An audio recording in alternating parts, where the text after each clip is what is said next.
مودی نے کہا ہم خراج تحسین پیش کرتے ہیں بھٹو کو، جس نے یہ پروگرام شروع کرایا.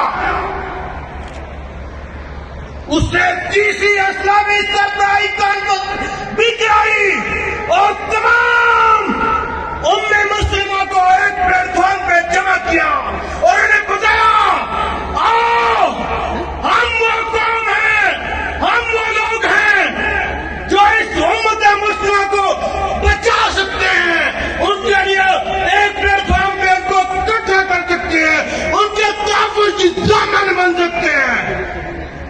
یاد ہے یہ ساری امت مسلمہ نے کچھ نہیں کیا، ہمیں کچھ نہیں کیا. ہم نے لیل پور کو فیصلہ آباد بنایا اور انہوں نے فیصل مسجد دی.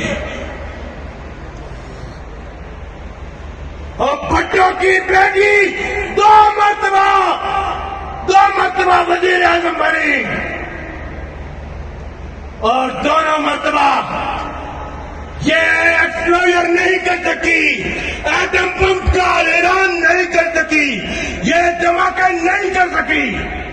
یہاں یہ بھی بات یاد رکھیں اور سنیں کہ ایٹم بم پاکستان کا نہیں، یہ امت مسلمہ کا ہے.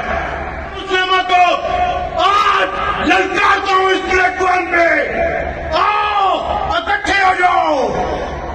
ہم کشکول والے مانگنے والے نہیں، ہم آپ کی ساری امت مسلمہ کی تحفظ کے ضامن ہیں. یاد ہے یہ ایٹم بم پاکستان کا نہیں، یہ اسلامی دنیا کا ایٹم بم ہے، یہ اسلام کا ایٹم بم ہے، یہ امت مسلمہ کا ایٹم بم ہے، یہ امت مسلمہ کو بچانے کے لیے ہے. اگر اب بھی آپ کو حوصلہ آئے، فلسطین میں دیکھ لو، میانمار میں دیکھ لو، عراق میں دیکھ لو کیا ہوا. آؤ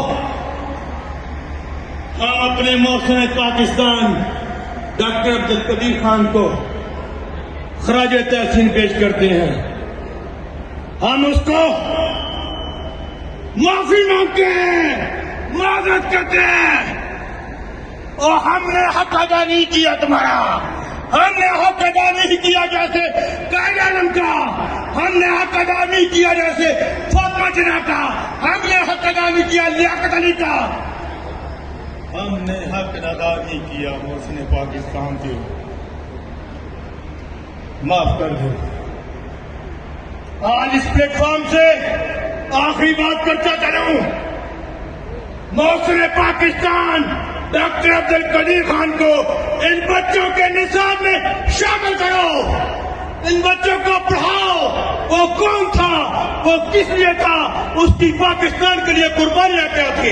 اگر قائد اعظم نے پاکستان بنایا تو اس پاکستان کو ناقابل تسخیر بنانے والے کو بھی پڑھنا چاہیے. ہمارے